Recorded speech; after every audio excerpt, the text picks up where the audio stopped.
আজকে আপনাদেরকে দেখাবো ঝটপট হাতে মাখা খিচুড়ি। এর জন্য দেখেন এই পটের 2 পট চাল নেওয়া হয়েছে এবং 1 পট ডাল নেওয়া হয়েছে, আর সাথে আছে রসুন, কাঁচা লঙ্কা এবং পেঁয়াজ কুচি। আর এই দিয়ে আজকে আপনাদেরকে দেখাবো রাইস কুকারে কিভাবে আপনারা ঝটপট খিচুড়ি আপনারা কিভাবে রান্না করবেন। তো বন্ধুরা, এই যে আমাদের সব ধরনের উপকরণ রেডি করা শেষ। তো এখন আমরা প্রথমে এলাচ আর লবঙ্গ এই চাল ডালের মধ্যে দিয়ে দেব। তো এলাচটা দেওয়ার সময় সব সময় তোমরা একটু চেষ্টা করবে যাতে মুখটা ফাটিয়ে দেওয়ার, যাতে করে এর যে আসল ফ্লেভারটা সেটা যেন খিচুড়িতে পাওয়া যায়। তো আমার এলাচগুলো সমস্তটা মুখ ফাটিয়ে দেওয়া শেষ। আর দিয়ে দিলাম কিছুটা লবঙ্গ। আর এখানে আমি দিয়ে দিচ্ছি আগে থেকে রেডি করে রাখা রসুন, আর কুচি করে রাখা পেঁয়াজ, আর ফালি করে রাখা কাঁচা মরিচ।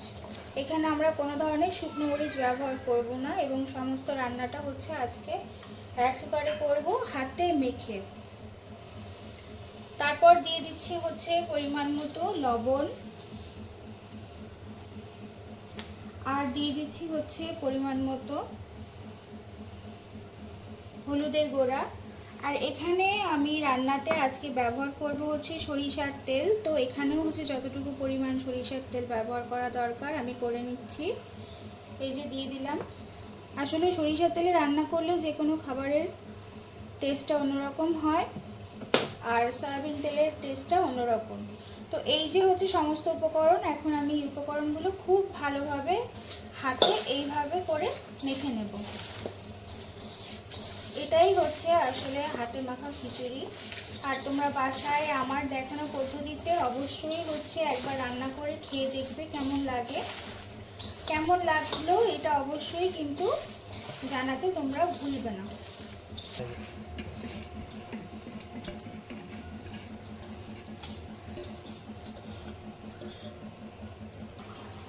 তো দেখো বন্ধুরা, আমি যে চাল ডালটা মেখে নিয়েছিলাম সমস্ত উপকরণ দিয়ে, সেটা রাইস কুকারের বোলের মধ্যে আমার দেওয়া হয়ে গেছে।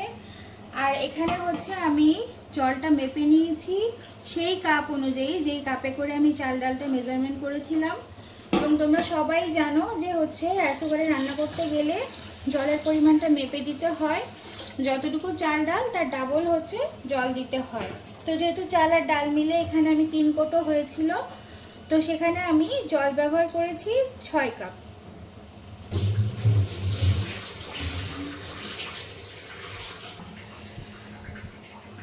তো দেখো বন্ধুরা, আমার জল দেওয়া হয়ে গেছে। আর এই পর্যায়ে আমি একটু ভালো করে সমস্তটা নেড়ে নেড়ে একটু মিশিয়ে নিচ্ছি। ব্যাস, আমার মেশানো শেষ। এখন আমি রাইস কুকারটা ঢাকা দিয়ে দিলাম আর ফ্ল্যাগ অন করে দিচ্ছি।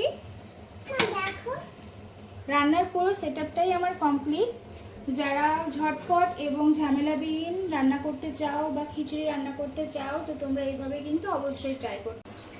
তো বন্ধুরা দেখো, আমার কিন্তু 30 মিনিটেরও কম সময়ের মধ্যে কিন্তু এই ঝটপট খিচুড়িটা রেডি হয়ে গেছে। দেখো, দেখতেও কতটা সুন্দর হয়েছে ওপরের থেকে। আর এটা কিন্তু ল্যাটকা টাইপের খিচুড়ি না, এটা কিন্তু ঝুরঝুরে টাইপের খিচুড়ি হবে। তো ফার্স্টে আমি কানেকশনটা অফ করে নিয়ে, যেহেতু এখন ডিনার টাইম, তো আমি এখন প্লেটে সার্ভ করব। দেখো কতটা ঝুরঝুরে হয়েছে খিচুড়িটা।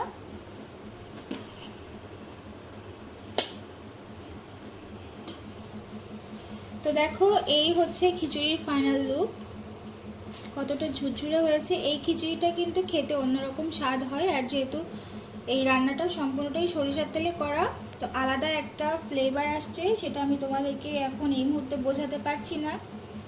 কিন্তু তোমরা যখন বাসায় এটা ট্রাই করবে তখন কিন্তু আমার এই কথাটা বুঝতে পারবে। তো এই খিচুড়িটার সঙ্গে তোমরা যদি এরকমভাবে একটা ডিম ভাজা আর যদি শসা দিয়ে খাও তাহলে কিন্তু দুর্দান্ত লাগবে।